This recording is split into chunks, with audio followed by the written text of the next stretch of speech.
My name is Adaleigh Sage Leffingwell. I am applying for Arkansas Governor's School in the field of visual arts. I prefer to work in physical media on paper, especially pen, marker, and oil pastel.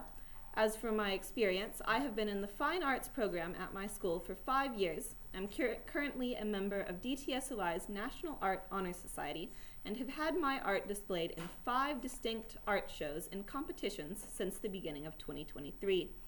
These competitions are listed in the Achievements, Awards, and Accomplishments section of this application and include shows such as the Northwest Arkansas Regional Art Show and the Community Creative Center Student Art Show. I am maintaining 2 personal sketchbooks at this moment. This pocket one, which I aim to make 1 artwork in per week, and a thumbnailing book that I use for planning larger pieces. I also utilize my art in theater, and as I have been a scenic painter for 4 shows as of winter 2023-24. My most successful artwork, in my opinion, is one of the artworks that I will be displaying today, Blithely Colored, as it has been displayed in 3 of 5 art shows / competitions that I have participated in, and I like it quite a bit. This last question, I don't know quite what you're asking, so I'm going to provide both my favorite piece that I made and my favorite piece of art in general. My current favorite art that I have made is, this drawing of a vase that I made recently. I like the vibrancy of the colors and the way that it conveys the feeling of anger that I was expressing through it. While it may not be the most polished and the movement and off-center composition in this drawing are enjoyable to me. My favorite art piece ever is The Lantern Bearers by Maxfield Parrish.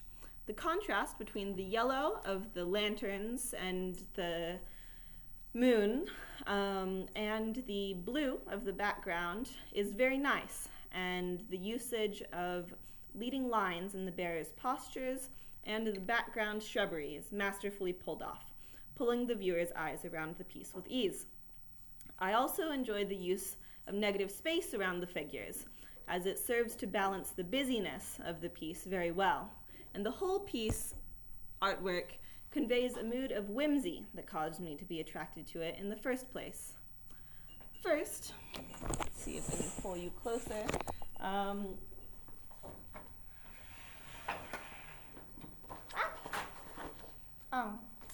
Okay. This is the most recent of my art that I will be discussing today, Studies in Rezo. This is a collection of 4 real-life studies that I scanned and edited into Photoshop. These are all individual artworks from my personal sketchbook, made in various mediums: pencil, alcohol marker, Posca, and pen. These artworks were scanned into Photoshop and separated into CMYK layers to print on Rezo. I have 2 versions of this here and here to illustrate my printmaking process. I didn't keep any earlier test prints, but these are sequential steps. The first layer was teal, and it set up the values here in this entire piece. And the second layer that I used, as we see here, was fluorescent pink, and I believe it provides a nice contrast to the teal.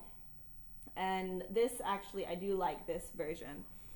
The third layer was sunflower yellow, as we see in the spaces on this one, and it provided the soft sort of retro color scheme that I was going for with this piece.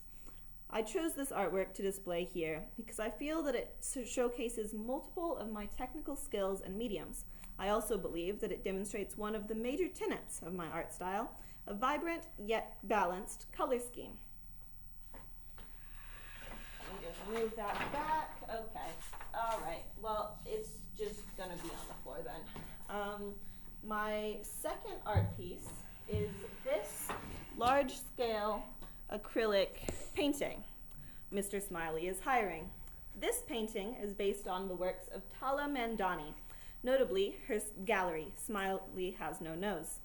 This painting is a critique on loss of identity in corporate culture. The worker here losing his sense of self, his face, to the work and Mr. Smiley.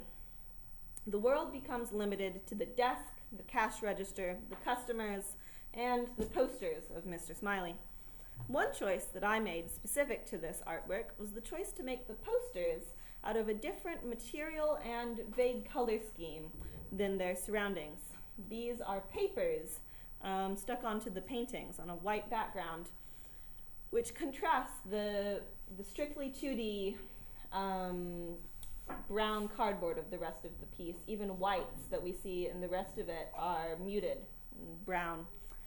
I chose this piece to demonstrate my ability to work in paint and my ability to tell a story in an artwork. Okay, thank you. My third piece here is a self-portrait in multiple mediums, including India ink, acrylic paint, and pencil.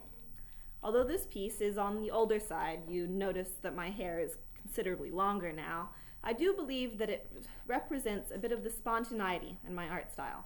This piece was the first time I had ever properly worked in paint or India ink as mediums. I had worked in similar media, such as pen, but I ultimately chose those two for a fresh perspective on my art. I also, you will notice the paint splatters, those were a spur-of-the-moment decision. And it was really scary, but I did it anyways. So this piece was fully sketched out and planned from the very beginning. But it gave me quite a bit of trouble with the proportions of the face. My favorite of these is the blue work here, and my least favorite is the red work, just because it was annoying. Okay. The fourth piece for me to display is this sweater that I am wearing today. This is the only three-dimensional piece that I brought in, but it is a crochet work made entirely out of scrap yarn from previous projects. This is also my only practical art here. I wear it often. This is patchwork from several of my works. You will see these squares are from a blanket that I made, that I attempted in the past. And every yarn has been part of a previous crochet project. I find it to be a testament to my previous work and perseverance, as this is over 40 hours of work. Okay, my last, but certainly not least piece that I will be showing today is one of my longtime favorite pieces of art, and the most acclaimed piece here, Blithely Colored. This was a class study that we based off of the engravings of John Sinnock's in The Bones or Trunk of the Human Busto, which I reimagined using highlighters to recreate the values of the original. This artwork was worked in highlighter and pen with a pencil undersketch. As the only true copy here, I feel that it demonstrates my ability to break down a form and recreate a drawing. I also feel that it is another fine example of my unique art style and approach to art. Thank you for your time.